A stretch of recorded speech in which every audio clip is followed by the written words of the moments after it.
10वीं का board exam बच्चों के लिए बड़ा मुश्किल भरा होता है, क्योंकि वो उनके जीवन का पहला बोर्ड एग्जाम होता है और वो अपने अड़ोसी पड़ोसी तथा सीनियरों के द्वारा तरह तरह की बातें सुनते हैं। जो लोग मतलब सीनियर हैं वो लोग भी कभी कभी कुछ कह के उनको इतना डरा देते हैं कि उनके मन में एक डर बन जाता है। या सभी बच्चे होते हैं जिनकी आकांक्षा होती है कि हाँ हम कुछ करें, कुछ अच्छा करें, लेकिन मतलब बहुत बार यह देखा जाता है कि बच्चे बड़ा मेहनत करते हैं, बहुत अच्छी पढ़ाई करते हैं, लेकिन फिर भी अच्छा रिजल्ट नहीं कर पाते। जब मैंने सबसे पहले जब लॉकडाउन लगा और मैंने वीडियो बनाना शुरू किया, तो मेरे मन में आया कहाँ से शुरू करते हैं, क्योंकि उसके पहले भी सैकड़ों बच्चे मेरे गाइडलाइन में 10वीं का एग्ज़ाम दे चुके थे। तो मुझे लगा कि नहीं, 10वीं के बच्चों के लिए वीडियो करते हैं सबसे पहले, क्योंकि उन्हें उसकी सबसे ज़्यादा ज़रूरत होती है। जो 9th में है वो उतने मतलब उतना डरा हुआ नहीं होता है अपने परीक्षा के प्रति, जो 8th में उतना डरा हुआ नहीं होता है, 11th वाले भी डरे हुए नहीं होते हैं। तो सबसे ज़्यादा डर होता है 10वीं के बच्चों को। तो मैंने सोचा कि वहीं से शुरू करते हैं। तो सबसे पहले मैंने अपना वीडियो बनाया कि 10वीं क्लास का सिलेबस मैंने टोटल समझाया था बच्चों को। तो उसको मतलब बच्चों ने देखा, बहुत बार मतलब बच्चों का आया कि सर इसी को थोड़ा और साफ साफ बनाइए, मतलब जिसमें और डिटेल्स में बताया जाए। तो आज हम लोग मतलब आज से ये एक सीरीज शुरू करेंगे। रोज रोज हम लोग एक एक सब्जेक्ट का, पांचों सब्जेक्ट का, जैसे आज हिंदी से करते हैं वैसे पांचों सब्जेक्ट्स का एक एक करके हम लोग सिलेबस बताएंगे। और साथ साथ मैं आपको ये भी बताऊंगा कि आप उसकी तैयारी कैसे करेंगे ताकि आप उसमें अच्छा से अच्छा मार्क्स ला सकें, है ना। क्योंकि बच्चे कई बार बहुत मेहनत करते हैं फिर भी अच्छा मार्क्स नहीं आता। इसके पीछे का कारण होता है कि मतलब बच्चों को तो अनुभव नहीं है, शिक्षक को अनुभव होता है। तो शिक्षक को उनके साथ बताना चाहिए कि आपको तैयारी ऐसे करनी है। सारे शिक्षक भी ये इन चीज़ों में रुचि नहीं लेते हैं। तो आज इस वीडियो को करने के बाद मतलब या देखने के बाद आपको बहुत साफ साफ हो जाएगा कि हाँ किस रूप में आपको तैयारी करनी है सभी सब्जेक्ट्स की। ये पांचों मतलब सब्जेक्ट का अगर वीडियो देखते हैं, शायद 4 वीडियो होगा कि मतलब मैथ साइंस को तो एक ही साथ में करवा दूंगा, हिंदी संस्कृत और सोशल साइंस का अलग करवा दूंगा। तो 4 सब्जेक्ट होंगे और चारों वीडियोस को आप लोग देखेंगे। ये 4 दिन में हो सकता है हम लोग अपलोड करें। तो चारों वीडियो को अगर आप देख लेते हैं तो आपका बहुत साफ हो जाएगा। क्योंकि 10वीं में रिजल्ट लाने के लिए 2 प्रकार के बच्चे देखेंगे। एक तो जो 2022 में परीक्षा देने जा रहे हैं और दूसरा जो 2023 की तैयारी कर रहे हैं, करने जा रहे हैं। क्योंकि 22 वाले तो अपना तैयारी पूरा कर चुके होंगे और 23 वाले जो करने जा रहे हैं। तो 23 वाले जो करने जा रहे हैं, अगर आप इस पैटर्न पे तैयारी करते हैं तो आप अभी अभी महसूस करेंगे कि 95 नंबर लाना कितना आसान है। सामने आपको 100 मार्क्स का हिंदी दिख रहा है। हिंदी के सिलेबस को समझिए। होता क्या है कि साल भर बच्चे किताब पढ़ते रह जाते हैं। वो किताब भले पढ़ते रह जाएंगे लेकिन वो ग्रामर पे उतना ध्यान नहीं देते हैं, वो लेख पे उतना ध्यान नहीं देते, निबंध लिखने पे। तो हम पहले सिलेबस को देख लेते हैं आखिर है क्या, उसके बाद बताएंगे साथ साथ तैयारी कैसे करें। तो सबसे पहले 100 मार्क्स की हिंदी में हमसे 2 तरह के प्रश्न पूछ जाते हैं। एक तो वस्तुनिष्ठ कहते हैं ऑब्जेक्टिव क्वेश्चन, 1 नंबर वाले क्वेश्चन। एक विषयनिष्ठ कहते हैं जिसका आंसर हमें लिखना होता है। और वस्तुनिष्ठ का तो उत्तर हम OMR शीट पर देते हैं। तो बिहार बोर्ड के अनुसार 50 मार्क्स का वस्तुनिष्ठ प्रश्न होता है। 50 नंबर का आपसे ऑब्जेक्टिव क्वेश्चन पूछा जाएगा और जिसमें से 30 गो क्वेश्चन व्याकरण से रहेंगे और 30 गो क्वेश्चन पुस्तक से रहेंगे। तो हिंदी की किताब का नोट्स तो हम लोग अवेलेबल करवाते हैं अपने बच्चों को। नोट्स है, आप पुस्तक का कहेंगे तो मैं आपको तैयारी करवा दूंगा, पुस्तक का भी वीडियो आ जाएगा।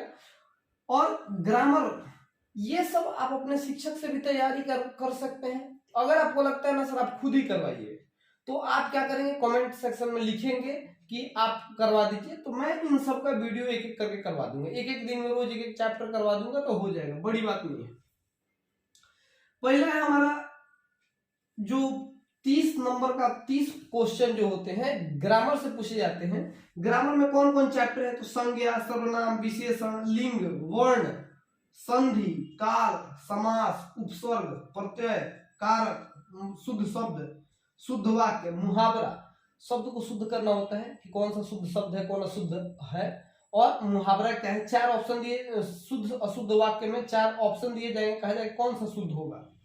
मुहावरा के बाद पर्यायवाची शब्द, अनेक शब्द के एक शब्द, और विलोम शब्द। ये 1 2 3 4 5 6 7 8 9 10 11 12 13 14 15 16 17 टॉपिक्स हैं। अगर हम लोग करेंगे तो 10-10 मिनट का 17 वीडियो होगा और ये कंप्लीट हो जाएगा। मुश्किल नहीं है, बहुत आसान है।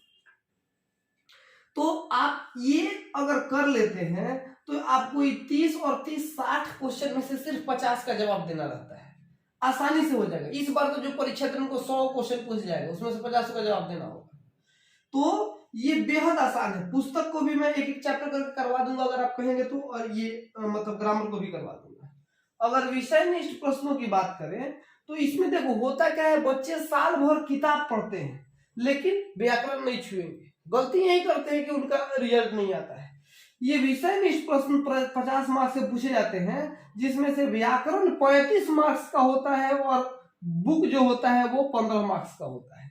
देख लो, बुक 15 मार्क्स का है जो आप साल भर पढ़ रहे हैं, व्याकरण जो आप छूते नहीं है वो 35 मार्क्स का है।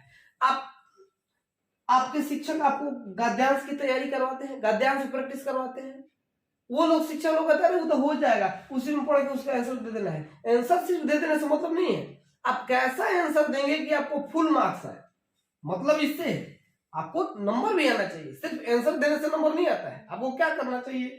तो गद्यांश 4 गो पूछा जाएगा, जिसमें से 2 गो कोई भी गद्यांश पढ़ के उसके प्रश्नों का आपको उत्तर देना होगा। एक गद्यांश 10 नंबर का होगा। इस तरह से 10-10 20 नंबर का तो खाली गद्यांश होता है। तो आपको करना क्या चाहिए गद्यांश के प्रैक्टिस के लिए कि आप प्रीवियस ईयर क्वेश्चन बैंक उठाइए, क्वेश्चन बैंक उठा के आप उसमें से देखिए कौन कौन सा गद्यांश पूछा गया, सभी क्वेश्चन सॉल्व करिए और अपने टीचर से पूछिए कि उसमें मतलब वो आंसर सही है कि नहीं है, उसमें उनका कितना नंबर आ जाएगा। अगर आपके टीचर वो नहीं करते हैं तो आप हमारे व्हाट्सएप पे भेजिए। हमारा व्हाट्सएप नंबर मैं यहाँ पे लिख देता हूँ 9006994788। आप हमारे व्हाट्सएप पे भेजिए। अगर मतलब जो मेरे कोचिंग क्लास के हैं तो वो तो खुद ही कर लेंगे, लेकिन जो बाहर के बच्चे हैं वो हमारे व्हाट्सएप पे भेजिए। हम आपका क्वेश्चन आंसर चेक करके बताएंगे कि आप कितना नंबर लाके लिखे हैं। तो ये आप कर सकते हैं। गद्यांश प्रीवियस क्वेश्चन बैंक से उठाइए और उसी गद्यांश को बना दीजिए। 10 साल का क्वेश्चन होता है क्वेश्चन बैंक में, 10 साल का गद्यांश बना दीजिएगा, लेकिन इसका अभी मत कीजिएगा, ये नवंबर महीने में कीजिएगा, ठीक है। मतलब जो परीक्षा का 2-3 महीना बाकी रहेगा तब तो आप प्रैक्टिस कीजिएगा। 2 महीने बाकी रहेगा तो निबंध, ये भी परीक्षा का 2 महीना बाकी रहेगा तब तो प्रैक्टिस कीजिएगा। आपको 20 ऐसे टॉपिक्स लिखवा दिए जाएंगे। निबंध कैसे लिखा जाता है इसका भी मैं आप कहेंगे तो एक वीडियो बना दूंगा। आपको 20 टॉपिक लिखवा दिए जाएंगे या 15 टॉपिक लिखवा दिए जाएंगे या 10 टॉपिक लिखवा दिए जाएंगे, उससे बाहर से आपसे निबंध नहीं आएगा। तो उसके लिए एक वीडियो अलग से कर देंगे। तो 5 प्रश्न आपसे पूछे जाते हैं, इसमें 5 टॉपिक्स होंगे, इसमें से किसी पर निबंध लिखो और आपको एक ऊपर कोनों पर लिखना होता है जो आपको सबसे अच्छा आता हो, जिस पर सबसे ज्यादा कमांड है वो आपका। तो ये होता है हमारा 10 नंबर का। इस 10 में से मतलब देखते हैं किसमें आप कितना ले पाते हैं, फिर से करेंगे। पत्र लिखने की अगर बात की जाए तो पत्र 2 तरह का आता है, एक औपचारिक पत्र आता है, एक अनौपचारिक पत्र आता है। तो जो औपचारिक पत्र आता है उसमें कहते हैं जैसे अपने प्रिंसिपल के पास पत्र लिखो, चाहे डीएम के पास पत्र लिखो अपने गांव का व्यवस्था सुधारने के लिए, ये सब तो उसको हम औपचारिक कहते हैं। अनौपचारिक कहते हैं मम्मी के पास लिखो, पापा के पास लिखो, भाई के पास लिखो, दोस्त के पास लिखो। तो ये बेचारा अनौपचारिक पत्र तो आजकल लिखा नहीं जा रहा है। पहले के जमाने में जो हम लोग छोटे छोटे हुआ करते थे, पिताजी बाहर रहते थे, है ना, तो वहां हम पत्र मतलब लिखा था, घर के लोग लिखते थे, वो हम लोग देखते थे। लेकिन घर में एक मतलब ये होता था टांगा हुआ, उसमें मतलब कोई भी पत्र आता था संग्रह किया जाता था उसमें पत्र का, है ना। जैसे ब्रश टूथब्रश रखने के लिए आपके घर में होता है ना, वैसे ही पहले चिट्ठी रखने के लिए होता था हम लोग घर में। लेकिन अब तो ये सब नहीं होता, लेकिन परीक्षा में पूछता है। आपको इन दोनों में से क्या करना चाहिए, औपचारिक पत्र लिखना चाहिए। इसमें नंबर लेना आसान रहता है, ये लिखना भी आसान रहता है। एक पैटर्न होता है, उस पैटर्न को आप फॉलो कीजिएगा तो इसमें आपको पूरा नंबर आ जाएगा। पुस्तक से लघुत्तरीय प्रश्न पूछा जाता है, दीर्घोत्तरीय। लघुत्तरीय जिसका जवाब आप 20 से 30 शब्द में देते हैं, दीर्घोत्तरीय जिसका जवाब आप 100 शब्द में देते हैं। तो इसमें आपसे 10 मार्क्स का लघुत्तरीय है, 5 नंबर का दीर्घोत्तरीय है। तो 10 मार्क्स में से आपसे 200 क्वेश्चन पूछा जाएगा, जिसमें से 5 का जवाब आपको देना पड़ेगा। और ये जो दीर्घोत्तरीय प्रश्न, इसमें 2 प्रश्न पूछे जाएंगे और आपको 1 प्रश्न का जवाब देना होगा, है ना। तो ये हमारा पैटर्न है। अब देखते हैं सर हम हासिल कितना कर सकते हैं इसमें से। ये देखिए, ये तो सामान्य बच्चा भी जो व्याकरण होता है ना, या ये जो पुस्तक होता है, अगर आप हिंदी को रोज आधा घंटा पढ़ते हैं, सिर्फ आधा घंटा, अगर आप 1 साल तक आधा घंटा पढ़ते हैं तो 95% मतलब इसमें 95 नंबर चुटकी बजा के आ जाएगा। इसके पिछले भी कई बार, मैं ये ऐसे ही नहीं बोल रहा हूं, जिन बच्चों ने इस पैटर्न को फॉलो किया उनका आया हुआ है। तो ये आप 50 में 50 ले सकते हैं, बिल्कुल मुश्किल नहीं है, बहुत आसान है, विश्वास करो। तो अगर आप आधा घंटा रोज पढ़ते हैं 1 साल तक, तो आपको इस 100 नंबर में 100 नंबर आना आसान है। बच्चे मैथ खूब पढ़ते रहते हैं, रोज 2-2 घंटा पढ़ते रहते हैं, हिंदी को अच्छा जब 2 महीने रहेगा तो पढ़ लेंगे, वैसे नहीं तैयारी होता है। आपको 60% नंबर लाना है तो वैसे तैयारी करो, लेकिन आप चाहते हैं 90% नंबर लाना, उससे ज्यादा नंबर लाना, तो आपको 1 साल सभी विषयों को पूरी गंभीरता से पढ़ना होगा। आप इस 50 में 50 ले सकते हैं, कोई मुश्किल नहीं है। गद्यांश में 20 में आप 20 ले सकते हैं अगर बहुत तेज है तो। अच्छा, कुछ कमजोर छात्र को कितना, तो ये 50 में से 40 ले सकते हैं, मान लो जो कमजोर है। ये 20 में से 15 ले सकते हैं। मैं कमजोर और जो मजबूत अपने आप को मानते हैं, दोनों का बता दे रहा हूँ। ये निबंध आप लिखते हैं तो आपको 10 में 10 नंबर नहीं मिलता है, वो बहुत अच्छा लिखना पड़ता है तब 10 में 10 मिलता है। पता नहीं कहीं हम भी लिखे तो 10 में 10 नहीं मिलेगा। तो ये आपको 8 नंबर आप ले सकते हैं, जो कमजोर है वो 6 नंबर ले सकते हैं। और ये जो इसमें 5 निबंध, ये मैंने बता दिया, पूछे थे का उत्तर देंगे। पत्र में आप अगर औपचारिक पत्र अच्छे से लिख देते हैं तो 5 में 5 मिल जाएगा, जो कमजोर है वो भी 3 ले सकते हैं। आप पुस्तक का लघुत्तरीय में 10 में 10 आप ले सकते हैं, आसान होता है। और 20-30 शब्द में देना है, अच्छा भाषा में, अच्छे हैंड राइटिंग में।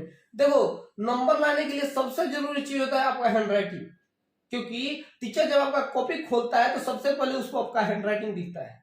अगर ये आपने ठीक कर लिया तो आपको मतलब यहाँ हो जाएगा, मतलब 95 नंबर लाना मुश्किल नहीं होती। तो ये आप 10 में 10 लघुत्तरीय में, दीर्घोत्तरीय में आपको 5 में 5 नहीं मिलेगा, 4 ले सकते हैं। यहाँ 10 वाले 10 में 8 ले सकते हैं, 3 ले सकते हैं। दोनों का जोड़ दे कितना हो गया, 50 और 20 70, और 70 और 10 80, 80 और 10 90, और 90 और 8 98 हो गया, नहीं गड़बड़ हो गया, 97 हो गया, 97 हो गया। इधर देख लो, इधर कितना हो गया, 3 और 3 6, और 6 12, और 8 20, और 5 25, 5 बचा 2, 2 और 1 3, और 4 7। ये देख लो, जो कमजोर है वो भी 75 ला सकते हैं आसानी से, और जो मजबूत है वो 97 ला सकते हैं। अब तैयारी करिए ना आधा घंटा रोज। आप कहिए हमको, आप कमेंट सेक्शन में लिखिए। अगर मतलब कुछ लोग भी कमेंट सेक्शन में लिख देते हैं तो मैं खुद ही रोज रोज रोज रोज ये वीडियो कर दूंगा, ग्रामर का, बुक का। और आप 10-10 मिनट तक लगातार 3 महीने हमको दीजिए, और आधा घंटा आप रोज, आधा घंटा आपको हिंदी पढ़ना है, इतना आप कोशिश करिए। फिर आपको ये 97 नंबर आएगा ही आएगा, बेहद आसान है। आपने सिलेबस देख लिया ना, क्या हाथी घोड़ा सिलेबस है। तो अभी के इस वीडियो को इतना ही पे रखते हैं, अगले वीडियो में हम लोग अगले सब्जेक्ट को देखेंगे। Thank you.